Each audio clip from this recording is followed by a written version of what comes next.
I've always heard that the bar experience is good. Like if you go to Buffalo Wild Wings and places like that, it's supposed to be unbelievable. Garrett, John here for GDCMMA.com. This is the third round. We're doing UFC and MMA news 5 minutes at a time.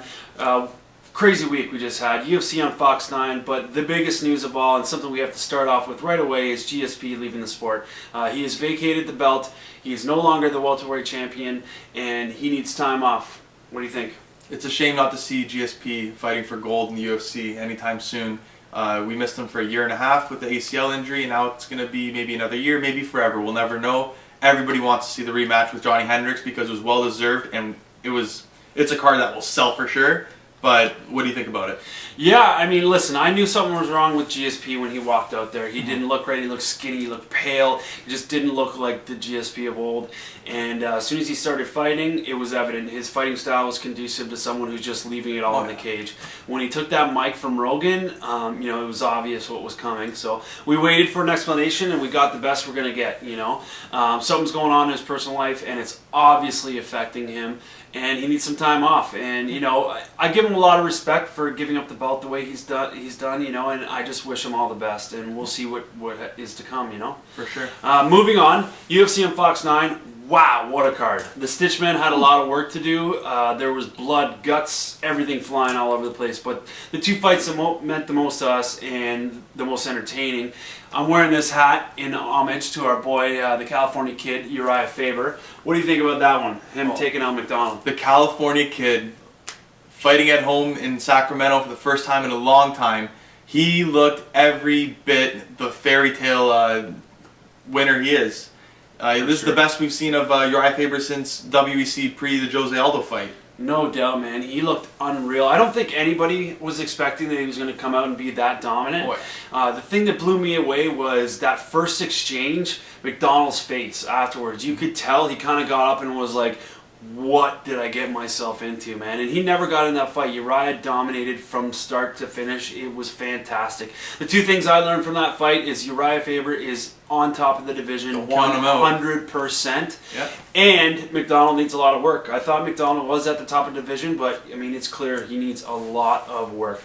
Moving on, another guy on Urijah Faber's team fighting for the belt. Unfortunately, didn't have the luck that Urijah did.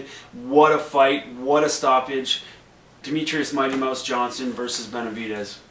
Last week, I picked Benavidez, you picked the champion, and the title has not changed hands. There's still only been one flyweight champion in the UFC, and Demetrious Johnson showed that flyweights do possess power. He put every ounce of Mighty Mouse he has in him through the jaw of Benavidez. For sure. I was super impressed. The thing that's great, Dominic Cruz and, Mighty Mouse, they're similar in the way they're just jumping all over the lateral movements, all over the place, and it's interesting. They fought each other, and people forget about that.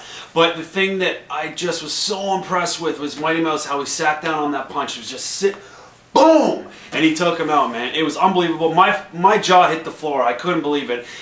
I think if people in Vegas were betting on odds, find me anybody. Yeah, find me anybody that bet that fight was going to end in the first round. I don't buy it, So it was mind blowing.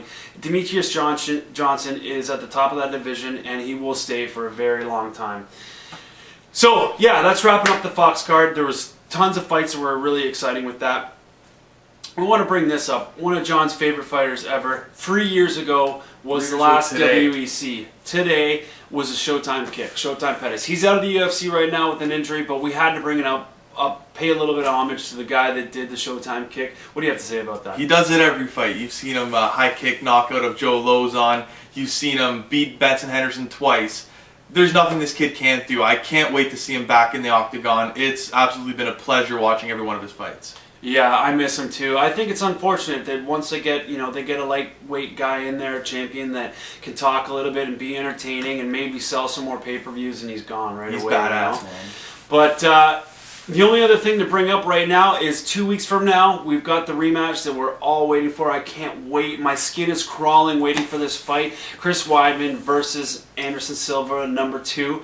And we're going to be at Buffalo Wild Wings watching the fights. If anyone wants to come join us, Buffalo Wild Wings in Stony Creek.